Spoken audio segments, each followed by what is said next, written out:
지난 사도행전 5장에는 아나니아 삽비라 조금 무거운 말씀이었어요. 하나님의 심판에 대한 말씀이 있었고, 이제 6장에 들어오면 또 이것도 어려운 이야기입니다. 교회 내 갈등과 또 그 갈등을 어떻게 잘 해결했는지에 대한 이야기가 나오게 됩니다. 말씀의 배경은 그렇습니다. 초대교회에 사람들이 많아지니까 그 안에 어렵고 힘든 사람들도 있었어요. 그들의 형편을 그냥 지나칠 수 없어서 그들에게 먹을 것을 주고, 그 당시에 먹을 것이 풍족하지 않았기 때문에 하루 도와주지 않으면 먹지 못하는 사람들이 있었습니다. 특별히 홀로 된 여인들, 과부라 그러죠. 그분들은 누군가가 도와주지 않으면 먹고 살 수가 없었어요. 그래서 그분들을 도와주는데 행정 시스템이 제대로 갖춰지지 않았기 때문에 눈에 보이는 사람, 또 소문에 들리는 사람, 누가 추천한 사람, 그런 사람들을 도와주다 보니까 그렇게 추천받지 못했던 소외당하는 사람들이 생기게 되었습니다. 그 당시 유대 예루살렘에 이제 초대교회가 딱 예루살렘 교회가 세워졌는데 두 부류의 사람들이 있었어요. 유대인이면서 예수님을 믿었던 사람들과 그 가운데 헬라인이면서 예수님을 믿었던 사람들이 다 교회 안에 들어오게 되었습니다. 누가 더 많았을까요? 유대 크리스찬들이에요? 헬라 크리스찬들이에요? 누가 더 많았을 것 같아요? 당연히 말을 해야지. 너무 어려운 질문이니까. 거의 예루살렘이라니까요. 당연히 유대 크리스찬들이 많았어요. 헬라 크리스찬들은 굉장히 소수였어요. 그러다 보니까 헬라 크리스찬들 안에도 과부도 있고 어려운 분들도 있잖아요. 그분들의 명단이 자꾸 누락이 되는 거예요. 눈에 보이는 사람들 자꾸 도와주다 보니까 그럴 수 있잖아요. 이것이 나중에 문제가 됐어요. 그러면서 이 문제를 억울하다, 왜 공평하게 해야지, 공정하지 않다 하면서 이제 이 문제를 막 공론화하게 되었습니다. 12사도들이 이 문제를 해결하기 위해서 모였어요. 그러면서 왜 이런 일이 일어났는지를 살펴보기 시작했다고 하는 이야기가 오늘 본문의 이야기입니다. 근데 여기서 우리는 아주 중요한 사실을 먼저 한번 깨달아야 됩니다. 그게 뭐냐면, 여러분, 교회 안에 모여왔던 사람들, 예수님을 믿고자 교회 안에 왔던 사람, 성령 받고 세례 받고 하나님의 교회에 몰려왔던 사람들, 다 순수한 목적으로 온 사람들이죠. 성령의 은혜로 만들어진 교회입니다. 그럼에도 불구하고 문제와 갈등이 있어요, 없어요? 있어요. 그럼에도 불구하고 문제와 갈등이 그 안에 있다는 것입니다. 지구상의 모든 교회가 다 예수님 믿고자 순수한 마음으로 나왔다 할지라도 모여 있다 보면 그 안에 갈등도 있고 그 안에 문제도 있을 수 있다는 것입니다. 근데 잘 생각해 보면 이것이 왜 문제가 일어났을까? 무엇 때문에 일어났어요? 어려운 사람들을 돕자, 어려운 사람들을 먹을 것을 주자, 이 생각은 잘못된 거예요? 잘못된 게 아니에요. 잘못된 게 아니죠. 순수한 마음이죠. 어려운 사람 당연히 도와야죠. 그 순수한 마음으로 어려운 사람들 돕자 하고서 시작을 했는데 그 과정 속에서 여러 가지 공정하지 못한, 여러 가지 생각하지도 못했던 일들이 있었어요.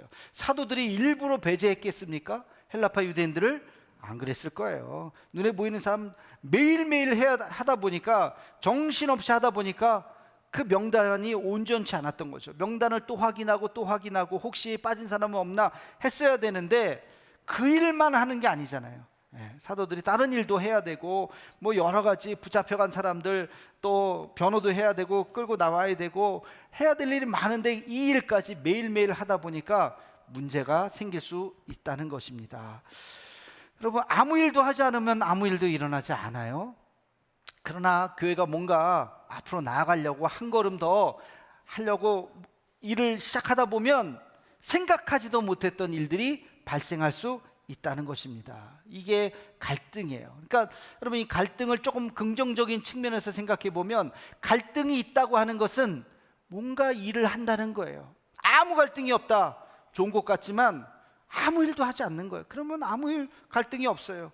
근데 뭔가 새로운 일을 시작하려고 그러면 열심히 하려고 하는 사람과 살살 하려고 하는 사람과 귀찮은데 이런 거 왜 해? 하는 사람이 있겠죠. 이 세 부류가 갈등을 일으킬 수도 있는 거예요. 근데 만약에 사도들이 그런 여러 가지 시끄러운 이야기를 듣고 아유 오늘까지 끝, 내일부터는 돕지 맙시다, 아유 말들도 많네, 하지 마, 이제 안 해, 그러면 되겠어요? 안 되겠죠. 갈등이 있지만 자, 이 문제를 우리가 갈등을 딛고서 이 문제를 해결합시다. 중요한 것은 갈등이 있냐 없냐가 중요한 것이 아니라 갈등은 다 있어요. 갈등을 해결할 수 있는 능력이 있느냐 없느냐, 이 갈등을 해결하고자 하는 마음이 있느냐, 성령을 의지하느냐, 그것이 더 중요한 것입니다. 여러분, 우리 옛 속담에도 보면 구더기 무서워 장 못 담그랴라는 속담이 있어요. 그죠? 장을 담그다 보면 구더기가 생겨요, 안 생겨요? 생기는데, 그래도 구더기가 생기더라도 장을 담가야 돼요, 안 담가야 돼요? 담가야 된다는 거예요. 구더기 무서우니까 아유 장 담그지 맙시다, 그러면 된장찌개 어떻게 먹어요? 그러니까 구더기가 생긴다 할지라도 장을 담그자, 갈등이 있다 할지라도 우리가 미래를 향해서 나가야 된다 하는 마음, 이런 어려움이 있다 할지라도 이 초대교회가 이 문제를 극복해야지, 이거 그냥 하지 맙시다 그러면 매일매일 굶는 사람들을 어떻게 하겠느냐 하는 그런 마음으로 우리가 미래를 향해서 나아갈 수 있는 넓은 마음을 갖는 우리 모두가 되기를 주의 이름으로 축원합니다. 자, 그러면 이 초대교회가 이 문제를 어떻게 해결했을까? 몇 가지를 우리 한번 살펴보려고 해요. 첫 번째는 2절 말씀입니다. 함께 2절 말씀 읽겠습니다. 시작. 12사도가 모든 제자를 불러 이르되 우리가 하나님의 말씀을 제쳐놓고 접대를 일삼는 것이 마땅하지 아니하니. 아멘. 12사도가 이제 사람들을 불러 모아놓고서 먼저 자기 반성을 한 거예요. 우리가 실수했습니다. 우리가 명단을 이렇게 하다 보니까 누락된 사람이 있었던 걸 몰랐습니다. 일부러 했던 거 아닙니다. 여러분 양해해 주시고, 우리가 뭐 이 일만 하는 것이 아니다 보니까 이것도 해야 되고 저것도 하다 보니까 실수했습니다. 지금 뭐 하는 거예요? 자기 반성이에요. 여러분, 문제를 해결하는 첫 번째 열쇠는 자기 반성이에요. 자기 반성. 자기 반성을 반드시 해야 돼요. 나는 아무 잘못이 없는데 저 사람 때문에 문제야, 저 사람 때문에 문제야, 이러면 문제가 해결되겠어요? 안 돼요. 서로 손가락질하고 저 사람 때문에 저 사람 때문에 그러면 난장판이 되는 거예요. 아니에요. 교회에서 어떤 문제가 일어났다, 누구 잘못이에요? 나의 잘못이에요. 서로 각자, 서로 각자가 실수한 거, 서로 각자가 잘못한 거예요. 내가 기도하지 못한 거, 내가 해야 될 일을 하지 않은 거, 내가 혹시 말 실수, 행동하지 않았던 거, 내가 새벽마다 기도하지 않았던, 우리 모두의 문제지 이거 누구 특정한 사람 한두 사람의 문제가 아니라는 거예요. 문제가 생겼을 때 우리는 자기 객관화를 해야 돼요. 날마다 새벽마다 우리가 기도하는 이유가 뭐죠? 자기 자신을 말씀의 거울 앞에 들여다봐야 되기 때문에 우리는 매일매일 기도하는 겁니다. 야고보서 1장 23절에서 25절에 보면 이런 말씀이 있어요. 함께 읽겠습니다. 시작. 누구든지 말씀을 듣고 행하지 아니하면 그는 거울로 자기의 생긴 얼굴을 보는 사람과 같아서 제 자신을 보고 가서 그 모습이 어떠했는지를 곧 잊어버리거니와, 자유롭게 하는 온전한 율법을 들여다보고 있는 자는 듣고 잊어버리는 자가 아니요 실천하는 자니 이 사람은 그 행하는 일에 복을 받으리라. 아멘. 이 말씀이 뭐예요? 자기 자신을 말씀의 거울 앞에 서라는 거예요. 자기 자신을 말씀의 거울 앞에 서 놓고, 아, 내 모습이 이런 모습이구나 하고서 잘 단장하는 사람이 지혜로운 사람이요, 그걸 보지 않은 사람은 지혜롭지 않는 사람이다. 이거를 아까 뭐라 그랬어요? 자기 객관화. 자기 자신, 내가 하나님 앞에 충성했는가 그렇지 않았는가, 내가 해야 할 일을 잘하고 있는가, 직무유기하고 있는가, 우리 스스로를 다 생각해 봐야 됩니다. 여러분, 우리 모두는 하나님의 몸된 교회를 만드는데 아주 다 중요한 분들이에요. 다. 이거 나 같은 사람 뭐 수백 명 중에 한 명인데 n분의 1인데 내가 하나 뭐 그냥 참여 안 한다고, 내가 하나 관심 없다고. 아니요, 한 사람 한 사람의 관심과 사랑 속에 교회가 세워지게 되는 것입니다. 그래서 우리가 내가 해야 될 일이 무엇인가, 내게 주신 달란트가 무엇인가, 그 일을 잘 각자가 잘할 때 우리 교회는 더 아름다운 교회가 될 줄로 믿습니다. 그래서 첫 번째는 자기 자신, 내가 우리 사도들이 지금 자기 자신을 되돌아보고 있어요. 우리가 실수했습니다. 우리가 이런 일을 잘못했습니다 라고 하는 것을 인정했어요. 자, 그리고 두 번째 어떻게 했느냐, 우리 함께 3절과 4절 말씀을 함께 같이 읽겠습니다. 시작. 형제들아, 너희 가운데서 성령과 지혜가 충만하여 칭찬받는 사람 7을 택하라. 우리가 이 일을 그들에게 맡기고 우리는 오로지 기도하는 일과 말씀 사역에 힘쓰리라 하니. 아멘. 지금 대안을 제시하는 거예요. 이 문제에 대해서 우리가 이러한 대안을 제시하겠습니다. 그게 뭐예요? 7사람을 택합시다. 그리고 이 사람들을 통해서 이 일을 하게 합시다 라고 지금 이 문제를 해결할 수 있는 방안을 제시했던 것이죠. 우리 이 7명을 뭐라고 얘기하죠? 7 집사다 이렇게 이야기해요. 근데 오늘 말씀을 쭉 읽어보세요. 1절에서 6절까지 말씀은 집사라는 말이 나와요, 안 나와요? 나와요? 안 나와요. 아무리 읽어도 집사라는 표현이 안 나와요. 근데 우리가 왜 7명을 집사라고 표현하는가?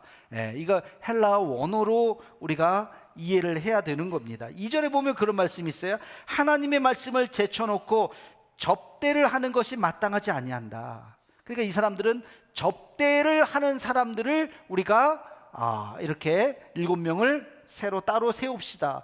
접대라고 하는 단어, 우리말의 접대는 조금 요상하긴 느낌이죠.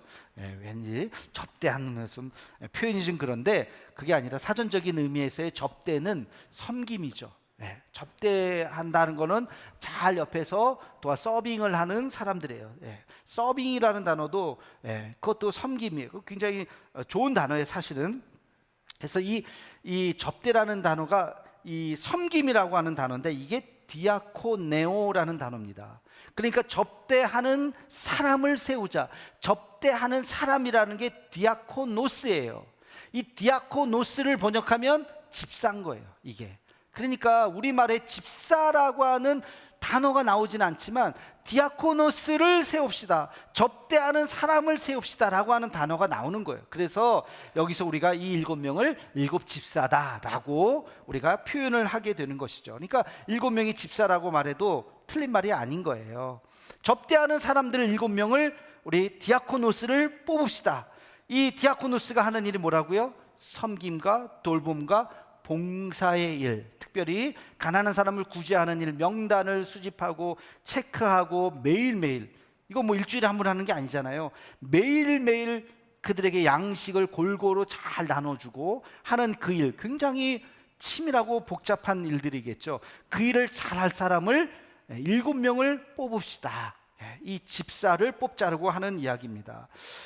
여러분, 교회라고 하는 것은 여러분 대부분이 여기 계신 분들 아마 교회에 뭐 그렇습니다. 처음 들어오면 성도가 되고 이제 세례교인이 되죠. 그리고 한 1년, 2년 정도, 만 2년을 넘기지 않아요. 교회를 잘 다니면 한 1년 정도 좀 지나면 다 집사 임명을 합니다. 집사 임명을 해요. 그래서 여기 계신 분들 다 서리 집사 이상의 직분을 다 가진 분들일 거예요. 집사란 뭐 하는 사람이다? 섬기는 사람이라고요.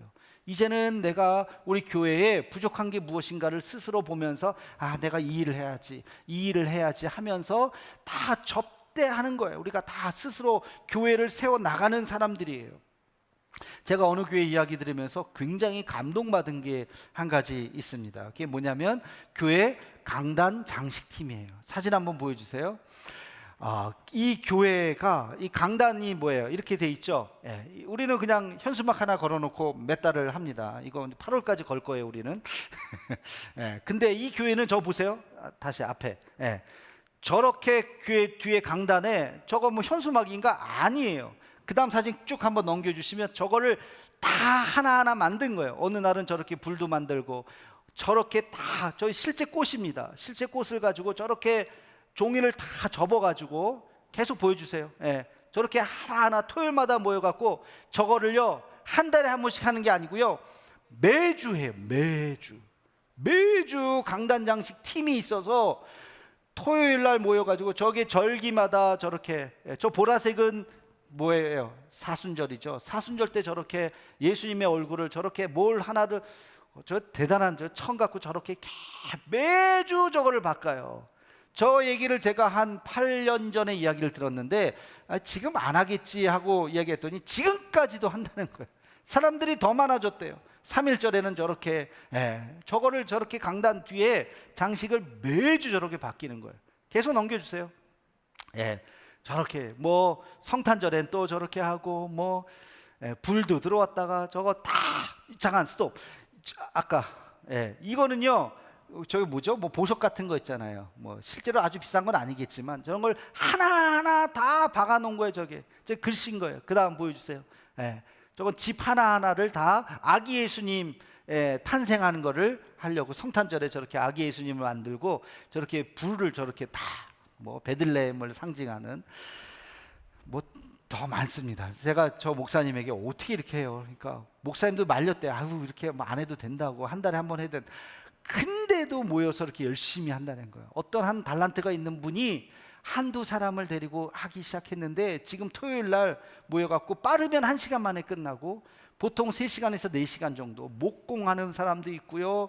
뭐 저걸 딱 제작해갖고 아이디어는 이제 한 주 전에 그 팀장이 다 내가지고 모여갖고 착착착착 해가지고 한번 제가 교회 탐방한 적이 있었는데 그 장소가 있어요. 이렇게 다 여기 뭐 하는 거예요? 그 데코 장식하는 팀들 작업하는 데라고 그러면서 토요일 날 모여가지고 착착착착 하는 거예요. 저 매주 이야 대단하다. 대단. 저렇게 정성해서 예배 한번 드리고 그 다음에 이제 토요일 날 되면 또 한 주 만에 철거를 또 하고 그래서 사진으로 목사님이 꼭 저렇게 해서 저렇게 올려 놓습니다. 여러분 저 일 뭐 목회자가 하세요 마세요 저걸 어떻게 지시하겠어요? 그 일이 좋아서 하는 사람들이 모이는 거예요. 여러분들 저 교회가 대단히 큰 교회라고 생각하실 텐데 아니요. 100여 명 모이는 교회예요. 200명도 안 모여요. 그런 교회가 저 일을 저렇게 하는 거예요. 왜? 그 달란트를 맡은 한 사람이 있었기 때문에 그분을 중심으로 함께 같이 모이는 거죠. 그게 디아코노스예요. 내게 주신 달란트를 가지고 내가 그렇게 교회를 섬기겠노라 라는 마음으로 저렇게 열심히 그 일을 하는 것입니다. 교회는 디아코노스들이 다시 말해서 섬기는 분들이 모여서 아름다운 교회를 만들어가는 거. 우리 교회도 마찬가지. 지금까지도 그런 분들을 통해서 여기까지 왔고 앞으로도 우리 교회가 더 한층 더 성장하기 위해서는 그런 분들의 디아코노스의 섬김이 있어야 한다는 것입니다. 근데 여기서 아주 중요한 것이 있어요. 그 7명을 선출하는데 잘생긴 사람, 키 큰 사람, 힘센 사람이 아니라 이러이러한 사람을 선택하라 라고 하는 기준을 명확하게 말해주고 있습니다. 우리 함께 3절 말씀을 함께 같이 읽겠습니다. 시작. 형제들아 너희 가운데서 성령과 지혜가 충만하여 칭찬받는 사람 7을 택하라. 우리가 이 일을 그들에게 맡기고. 아멘. 3가지의 기준이 나오죠. 첫째는 성령이 충만한 자를 택하라 그랬어요. 성령이 충만한 자. 성령이 충만한 자는 어떤 사람입니까? 하나님과의 관계가 분명한 사람이에요. 하나님과의 관계가 분명한 사람, 믿음이 분명한 사람, 하나님 앞에 무릎 꿇을 수 있는 사람. 하나님의 일, 다시 말해서 이 교회의 일은 돈으로 하는 것이 아닌 줄로 믿습니다. 아멘이 안 나오네. 돈으로 하는 것 같아요 다? 아멘이십니까? 아멘. 돈이 필요하죠. 필요 없다는 것이 아니에요. 그러나 돈 있다고 다 하는가? 아니요. 돈 없으면 못하는가? 그것도 아니요. 돈 없어도 할 수 있고 돈이 있어도 못합니다. 하나님의 일은 하나님이 하시는 거예요. 제가 교회 건축 잘 지은 교회들을 몇 개 교회 보면서 목사님하고 그런 얘기를 했어요. 이야 정말 어떻게 이렇게 교회를 잘 지었어요. 대단하십니다. 훌륭하십니다. 얘기하면 하나같이 단 한 명도 예외 없이 하시는 말씀이 있어요. 목사님 이거 우리 돈 하나도 없이 시작했어요. 돈으로 한 게 아니에요. 어느 목사님 하나 우리 돈 좀 어떤 분이요 돈을 뭐 수억을 내 가지고요 그렇게 쉽게 했어요 라고 말하는 사람 한 명도 못 봤습니다. 다 어려움이 있었어요. 돈 없이 시작했어요. 하다가 멈추고 기도하고 이런 어려움도 있었고 이런 어려움도 있었고 그래도 한 마음으로 결국엔 해냈어요. 하나님이 하셨어요. 10이면 10, 100이면 100 다 그렇게 얘기했지 돈 가지고 시작했어야 하는 분 아무도 없어요. 그렇지. 하나님의 일은 하나님이 하시는 것이, 우리가 해야 된다라고 하는 명분이 있다면, 해야 된다라고 하는 사명이 있다면 나머지는 하나님이 채우시는 거예요. 여러분, 그래서 하나님의 일은 돈으로 하는 것도 아니요, 하나님의 일은 힘으로 하는 것도 아니요, 하나님의 일은 뭘로 할까요? 뭘로 할까요? 믿음으로 하는 줄로 믿습니다. 하나님의 일은 믿음으로 하는 거. 우리가 함께같이 마음이 하나 되어서 믿음으로 나아가면 하나님께서 이루어 주시는 줄로 믿습니다. 그게 교회의 일이에요. 그게 교회의 일. 그러면 세상이라고 착각하시면 안 돼요. 뭐 세상 일을 글쎄요, 세상 일은 돈으로 다 할 수 있는지는 모르겠어요. 세상 일도 돈으로 다 할 수 있는 게 또 그렇지 않을 겁니다. 특별히 교회 일은 그렇지 않아요. 하나님께서는 우리의 믿음을 보시고 하나님이 채우시는 거죠. 자, 그러면 여러분, 대부분 여기가 지금 30사 이상인데 항존 직분자들이 있죠. 안수집사, 권사, 장로님들. 지금 제가 선거 때가 아니기 때문에 이 일을 강조해서 다시 말씀을 드립니다. 언젠가 또 우리가 선거하겠죠. 만약에 선거를 해서 우리의 어떤 항존 직분자를 뽑게 된다면 어떤 기준으로 뽑을까? 목사님 누굴 뽑아야 돼? 제가 어떻게 아무개를 뽑으라고 얘기하겠어요? 뭐 얘기할 이유도 없고. 여러분, 각자 마음속에 기도하면서 이분이 지도자가 되면 좋겠다, 장로가 되면 좋겠다, 안수집사, 권사가 되면 좋겠다. 첫 번째 기준 뭐라고요? 성령이 충만한 사람. 성령이 충만한 사람을 어떻게 알아요? 뭐 검사할 수도 없고. 성령 충만한 사람은 글쎄요, 뭐 저도 잘 몰라요. 근데 한 가지 알 수 있는 한 가지는 있겠죠. 그게 뭐냐면 예배 잘 참석하는 사람. 일주일에 예배 잘 나오지도 않는 사람을 가지고 우리가 성령 충만한 사람이라고 말할 수 있겠어요? 아니요. 예배 잘 나오는 사람이 성령 충만하면 교회 가고 싶죠. 그렇지 않아요? 아멘 있습니까? 내 안에 성령이 빠지면요, 교회 가는 게 싫어져요. 귀찮아요. 안 가고 싶어요. 근데 성령 충만하면 오늘도 교회 가고 싶고 내일도 교회 가고 싶고 매일매일 교회 가고 싶은 마음이 드는 거예요. 그러니까 하나의 지표가 될 수 있다. 그런 사람이 교회 지도자가 돼야 돼요. 그런 사람이 수요 예배도 나오고 금요일 날도 나오고 새벽에도 나오고 열심히 기도하는 그런 사람, 무릎 꿇을 수 있는 사람. 저런 분이 우리 교회 지도자가 되었을 때 어떤 어려움, 우리 교회도 이제 뭐 여러 가지 일들을 하거나 또 미래를 향해서 나아갈 때 그런 믿음 있는 사람들을 통해서 이 일을 해야 되는 것이죠. 여러분, 그런 사람을 뽑아야 될 줄로 믿으시기를 축원합니다. 제가 미리 말씀을 드리는 거예요. 두 번째는 어떤 사람이냐? 지혜가 충만한 사람이라 그랬어요. 지혜가 충만한 사람. 이 지혜가 뭘까요? 세상 학벌? 뭐 석박사를 뽑아야 돼요? 아니요. 그 아무 의미 없어요. 아무 소용 없어요. 그것을 뽑는 사람이 아니에요. 지혜가 충만하다고 하는 것은 두 가지로 요약할 수 있어요. 하나는 상식, 또 하나는 시대적 사명을 깨닫는 거예요. 여러분, 상식이 있어야 됩니다. 상식이 있는 사람, 너무나도 당연한 것 같지만 이 시대는요, 상식이 없는 사람들이 많아요. 교회도 그래요. 교회도. 상식이 있다는 건 뭘까요? 대화와 타협이 가능한 사람이에요. 만나서 같이 대화할 수 있는 거예요. 그리고 서로 간에 합의점을 찾을 수 있는 사람을 상식이 있는 사람이라고 말을 할 수가 있어요. 상식이 없는 사람은요, 대화하다 보면 벽하고 얘기하는 거, 아무리 얘기해도 자기 고집을 꺾지 않아요. 자기가 생각하는 거 무조건 나는 옳고 무조건 너는 틀렸다라고 생각하는 사람이 있어요. 상식적이지 않아요. 어떻게 내 생각이 무조건 옳습니까? 틀릴 수도 있지. 그러니까 대화하는 거죠. 지난 주간에 뉴스 보니까 시급이 결정이 됐더라고요. 내년도 시급이 노사 간에, 그래서 노사가 아니라 하여튼 그 시급이 결정이 됐던데, 그 위원회에서 한 시간에 얼마예요? 1320원. 정확하게 아시네. 관심 있는 분들은 다 조금 100 얼마가 올랐어요. 그죠? 많이 오르지는 않았고. 근데 이쪽에서는 노동자 입장에서는 더 많이 받기를 원하겠죠. 뭐 11,000원을 주세요, 12,000원을 주세요, 뭐 그렇게 얘기할 수도 있겠고, 또 주는 사람 입장에서는 야, 나보다 네가 더 많이 갔냐, 어떻게 알바생이, 그러면서 더 낮춰야 된다. 갭이 크죠, 처음에 제시하면. 그러나 시간을 1시간, 2시간, 10시간 20시간을 토론하면서 그 갭을 줄이는 거잖아요. 줄여서 결국에는 합의를 해야죠. 그렇죠? 그게 대화죠. 이게 사회적 합의, 이 상식이 통해야 되죠. 그런 나라가 좋은 나라죠. 근데 결국엔 이게 깨져버리고 결렬해버리고 막 국가가 개입하고 막 이러면 되겠어요? 이번에 그래도 뭐 원만한지는 모르겠지만 어쨌든 합의해서 발표를 해서 참 다행이다.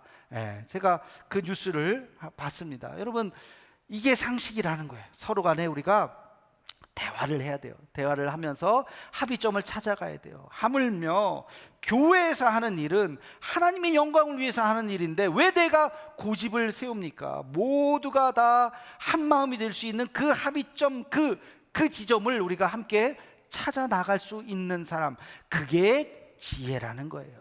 이런 지혜 있는 사람이 우리 교회의 지도자가 되고 한국 교회의 지도자가 되기를 간절히 소망합니다. 또 이 지혜라고 하는 것은 시대 정신을 이해하는 사람이에요. 시대 정신, 시대적 사명. 이 시대에 우리 교회가 해야 될 일이 뭘까? 이 시대에 우리 한국 교회가 해야 될 일이 뭘까 하는 이 시대적 사명을 깨달아야 됩니다.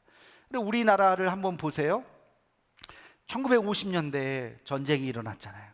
전쟁의 폐허 속에서 가장 가난한 나라, 아무것도 없는 나라. 아마 우리 어르신들, 2부는 별로 없지만 우리 3부 때 어르신들 80 넘으신 어르신들은 다 그 시대를 다 겪은 분들 아닙니까? 정말 먹을 것이 없는 그때에 50년대를 그렇게 정신없이 지내고 60년대부터 우리가 한 게 뭡니까? 60년대 70년대 산업화를 했어요. 그렇죠? 공장을 만들고 악착같이 일하고 토요일 일요일이 어디 있습니까? 막 열심히 가서 그냥 쉬는 날 없이 일했던 그런 시대에 우리나라의 토대가 만들어졌어요. 그리고 나서 70년대 넘어와서 80년대 가서 민주화를 이뤄냈습니다. 이것도 대단한 성과예요. 그럼 민주화가 되지 않으면 그 사회가 한층 더 성장하지 못해요. 독재가 반드시 나타납니다. 그래서 다 무너지게 되어 있어요. 민주화를 했기 때문에 우리나라가 한층 더 성장할 수 있었던 거예요. 그 민주화를 수많은 사람의 희생을 통해서 이뤄냈죠. 이것도 굉장히 큰 성과입니다. 그리고 나서 90년대 와서 정보화라고 하는 시대를 만들어냈어요.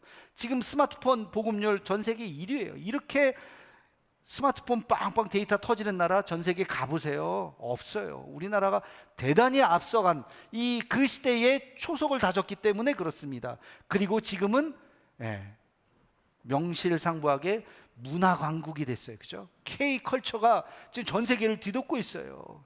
전 세계를 어디 가서 한국에서 왔어요 그러면 다들 오 하지, 한국이 어디예요 하는 사람 아무도 없습니다. 음악, 뭐 클래식, 영화 할 거 없이 전 세계적으로 K문화가 지금 선도를 하고 있어요. 이것도 우리가 잘 여기까지 온 거예요. 이제 이 시대의 사명이 뭘까요? AI 기술 혁명 시대를 맞았습니다. AI 쪽으로 지금 나가지 않으면 앞으로 미래에 뒤처지게 돼요. 제가 어렸을 때만 하더라도 일본은 대단히 잘 사는 나라였어요. 그죠? 그리고 우리는 따라갈 수 없는 나라라고 생각했어요. 근데 오늘날 여러 가지 지표를 보면 우리가 일본을 이미 넘어서고 있어요. 특별히 이 AI 이쪽에서는 미국, 중국 다음에 한국을 꼽습니다. 그래서 굉장히 지금 우리나라가 아주 이제 물론 앞으로 잘해야 되겠지만 굉장히 앞선 지금 대열에 서 있습니다. 그 시대에 맞는 그 사명들을 우리가 잘 해 나왔기 때문에 여기까지 올 수 있었던 거예요. 우리 한국 교회는 어떨까요? 60년대, 70년대만 하더라도 모든 문화의 중심이 교회였어요. 교회 다니는 것이 자랑스러웠고 교회가 실제로 우리나라를 이끌어 나가는 하나의 중심 역할을 했었습니다. 어느덧 점점 뒤쳐져서 지금은 그렇지 못한 것 같아요. 한국 사회를 선도하는 집단이 아니라 오히려 한국 사회를 발목 잡는 집단이 아닌가?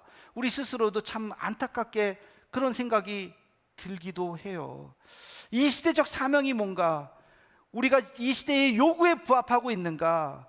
여기에 부합하지 않으면 교회는 점점 세상으로부터 외면당할 것입니다. 복음의 문은 점점 더 닫히게 될 것입니다. 이 시대를 분별할 수 있는 사람들이 교회의 지도자가 되어야 돼요. 개교회뿐만이 아니라 우리 한국교회 지도자가 되어서 이 시대적 사명이 무엇인지, 이 시대적 요구가 무엇인지를 우리가 깨닫고 그 일을 해나갈 때 사회로부터 인정받고 사회로부터 각광받을 수가 있는 것이죠. 여러분, 교회의 일꾼이라고 하는 사람들은 바로 우리 교회도 마찬가지, 우리 교회가 이런 일을 해야 됩니다. 이 사회 속에서, 이 포항 땅 속에서 우리 교회가 맡겨진 역할이 이것입니다 라고 하는 그 시대적 사명을 잘 감당하는 우리가 되기를 주의 이름으로 축원합니다.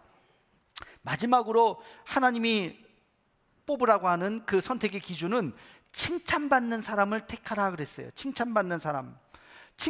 여러분, 어떤 사람 칭찬해요? 착해야 되죠. 근데 무조건 착한 것이 아니라 인격적으로 훌륭한 사람이에요. 인격적으로 훌륭하고 소통 능력이 있는 사람이에요. 누구랑 대화해도 편안하게 대화할 수 있는 사람, 투명한 사람, 그런 사람이 집사가 되어야 된다. 다시 말해서 교회 지도자가 되어야 한다. 여러분, 이 세 번째 기준이 참 중요합니다.